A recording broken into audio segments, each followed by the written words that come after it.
Welcome to Parent Squad. I'm Felicia Lawrence. We all want to feel accepted, and as parents, we want the same for our children. So this Pride Month, we're talking about what that looks like for LGBTQ plus youth.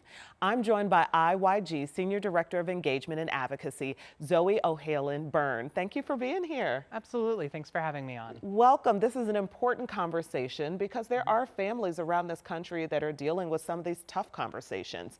It can be tough for anyone, so let alone a young person knowing how to navigate it. And so how can parents help their child feel comfortable sharing if they're having different thoughts or ideas that might align with LGBTQ plus community? Yeah, I think the most important thing is what parents have to do all the time, and that's just create a space where they know, where their young people know that they have their best interests at heart, that they care for them, and that it's a safe space. That is the biggest thing, is creating that safe space where the kid feels comfortable and confident having these conversations.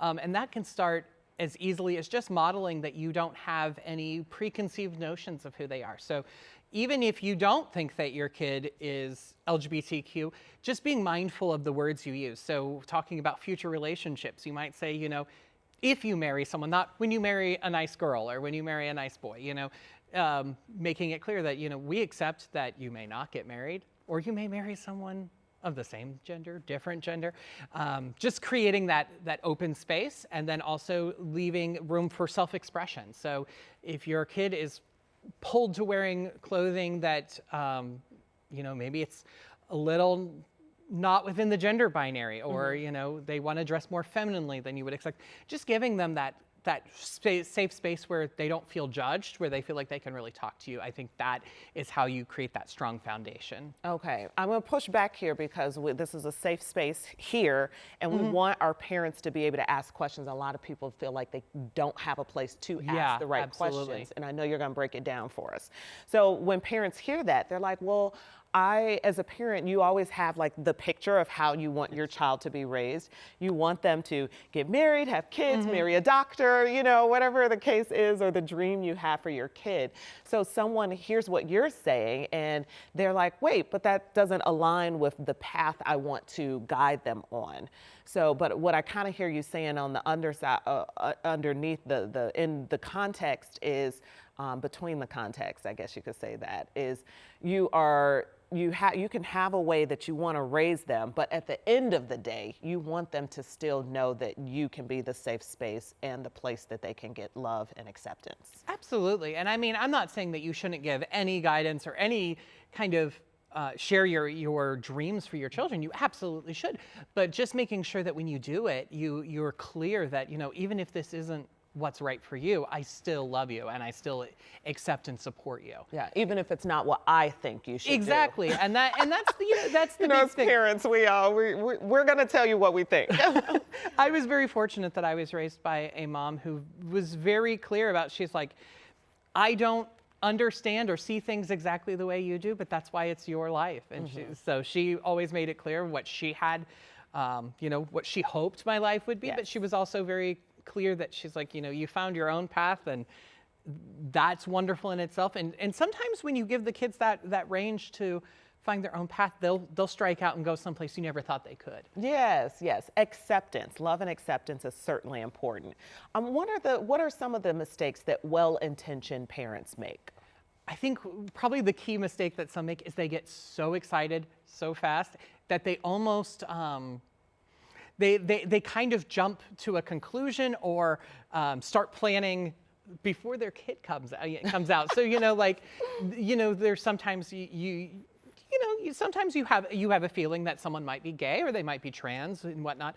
And if you feel that there's someone in your life, absolutely make it a safe space for them, but also be careful about making assumptions, because just like making an assumption that every kid is straight and cisgender, there's the flip side of it's still pressure if you assume that someone is gay or trans or non-binary before they come out. There are a lot of different ways to show up in the world, and you don't want to paint the picture that you might have in your head. You want to follow their lead is kind of what I hear you say. Yeah, so that's why, again, just opening open communication and creating a safe space where they can feel comfortable, because they have to find it on their own journey. Because there's a lot of times, you know, we have heard stories from people who were ready to come out and then something happened, they experienced something, and then they got kind of scared back into the closet about it.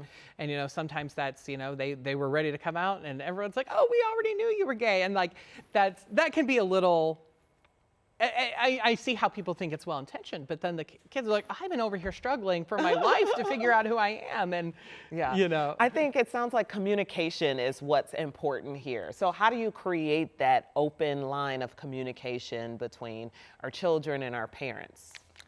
It's something that has to be fostered very early on, you know, just like you want your kids to be able to come to you when they're struggling about anything, you know, when they're young, maybe you think about like a toddler, their emotions are so big. Just like we give toddlers a safe space, we're like, let's talk about it. We want to keep those communications open into teenage years because teenagers, they're also going through a very emotionally turbulent time. There's a lot to figure out. There's a lot of pressure on them. So just always being like, even if you don't think something is going on in their life, just opening up to be like, hey, you know, I'd really like to sit and have a chat and just know how you're doing, know what's going on in your world. Because I think it is very easy in today's world, it's so fast paced. Yes. Seems like the kids are everywhere, parents are everywhere, you know, you've got work, you've got to get to extracurriculars, you've got to pick the kids up from sports practice, things like that. So just having those intentional times to just sit down and have a chat, knowing that there are those touch points often instills confidence in the young person to say, well, I know I'm going to talk to mom and dad on Thursday night. That's our thing now. We go and have dinner and we talk.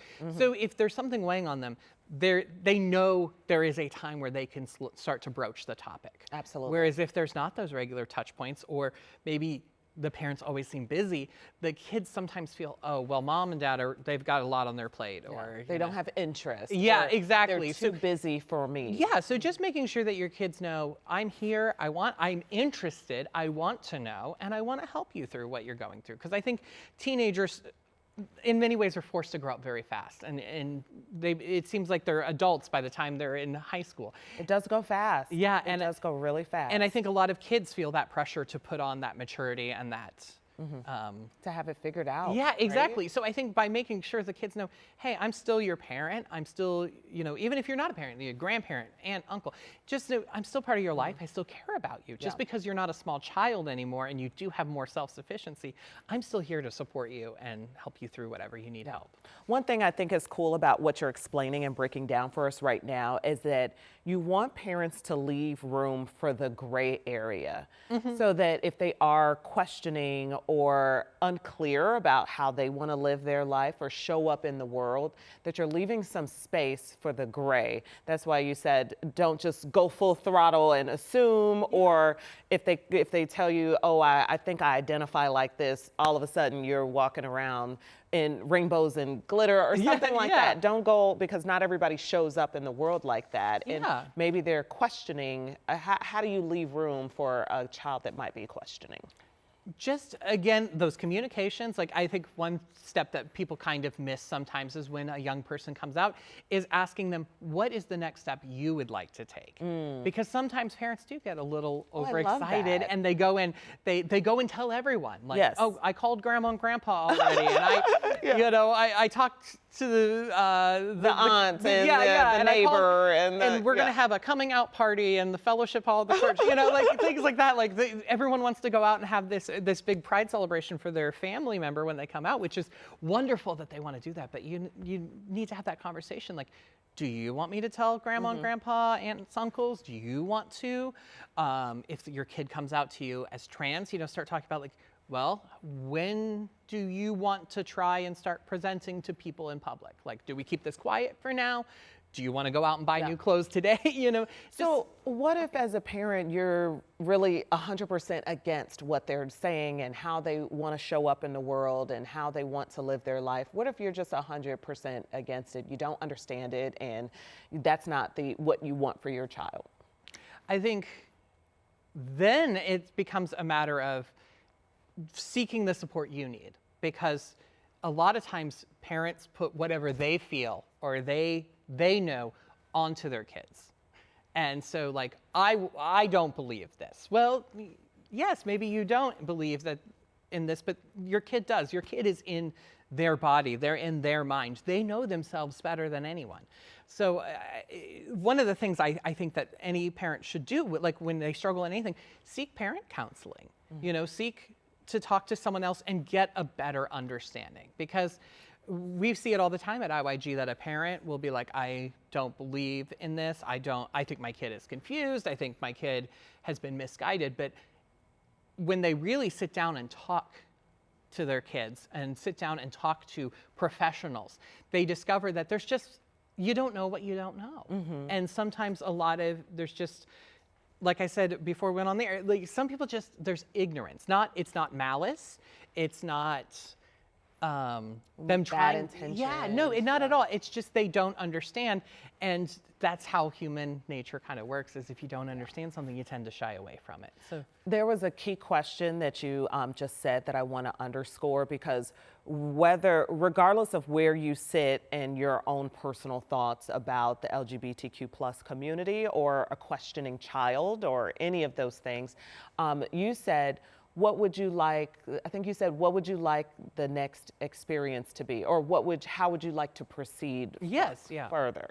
And so I feel like that question still stands, whether you as a parent don't agree, don't understand, do agree, do support, wherever you are, to stop and say, what would you like to happen next? I feel like that still shows love and a certain level of basic humanistic acceptance, because you could sit on the side of, I just don't agree with this and I don't understand it, but how would you like to proceed? And I think that's a great question. Absolutely. For any relationship. Because I think the number one thing that I think any parent can agree is we're supposed to take care of our kids. We're supposed to love them and support them. And even if you don't understand or agree, you still want them to be happy and the best thrive. For them. Yeah. And that's, you know, I was very fortunate to have a mother who was all in on supporting her kids no matter what. You know, my mom said all the time, I don't understand what it's like to be transgender, but that's not for me to understand. It's my daughter who's living that life. So all I know is she's happy, and that's what I need to know. Yeah. And another thing that can be difficult for parents, let's say, even if they are, you know, gung-ho full support, well, now there's also extended family and friends, and they also have to find a way to navigate those relationships as well. Do you have any advice for that perspective? Yeah, and it goes back to that, again, talking with the kid, finding out what their timeline looks like and who they're comfortable telling and who they're not. Because, you know, sometimes there's just going to be people in the family that's like, oh, I know that grandma and grandpa are going to be fine, but Uncle so-and-so, maybe let's not tell him. Or let's wait until like Thanksgiving when there's so much going on. Like, you know, again, just making sure that you're communicating with the kid and also having your kids back. So knowing that there may be family conflict that arises from this. Again, I always go back to your kid is your number one responsibility as a parent. So being prepared to have your kids back. Like if you have someone in your family or a family friend who is like, I don't believe in this, I don't know how you support it, that's where you can just politely say, you don't have to understand. You just need to know that we love our child and we support their happiness. It's funny how some people really hit a brick wall when it comes to I don't understand or I don't like it, and it's just a brick wall, when it really could just be a speed bump or a little pothole. You keep moving. Yeah, exactly. You know, I like to tell people, just keep moving. I tell people, I don't understand calculus. That doesn't mean mathematicians are invalid. You know, like, just because you don't get it doesn't mean it's not a real lived experience or something that people do enjoy or do. You know, people are LGBTQ. It's just it's a fact of the matter, and you can believe in it or not. They're there. Yeah. Can we talk about IYG and the support that you offer? What does IYG stand for? And then what kind of resources? Is this a place that if a parent is watching that they can come and try to figure out, you know, if this is something that, if you have an LGBTQ plus youth in your life and you're trying to figure out how to navigate it, is this a place that they can come? Absolutely. So IYG started in 1987. We were originally Indiana Youth Group. Now we're simply known as IYG because we actually have 5 centers across the state, and some of them are like in border cities. So we have kids that come to us from Illinois and Kentucky and Michigan. So, and we also serve young adults now. So we went to simply IYG just to say, you know, we support all of these young people. You don't have to be from Indiana. You don't have to necessarily be a youth. We do serve, we do serve primarily youth and young adults, ages 12 to 24, and those are actually split into 2 age groups. So the youth are for ages 12 to 18, and then 18 to 24 is the young adult program. We provide all kinds of supports. Number one is a safe space where these young people can come, be themselves openly, authentically. We also provide support and discussion groups. There's free mental health counseling. You don't even need therapy to take part in it. So if a young person wants to get counseling because they are confused and they're trying to figure out who they are, or they're trying to navigate the barriers that pop up in life when you come out, that's what our mental health program's for. Again, we have those peer support groups, so it can also be peers coming together to talk and support each other. We have basic needs. So if anyone's experiencing homelessness or housing insecurity, we have food, clothing closet, hot meals are served every night. Yes. We have a pantry, anything they might need, clothing, toiletries. We know that the homeless rate is higher amongst LGBTQ plus youth. Yeah, it's about 1 in 4 young people get kicked out of their house when they come out. Actually, I think that statistic's going up higher. It's closer to like 40%. Okay. So we also provide housing support if young people are no longer housed.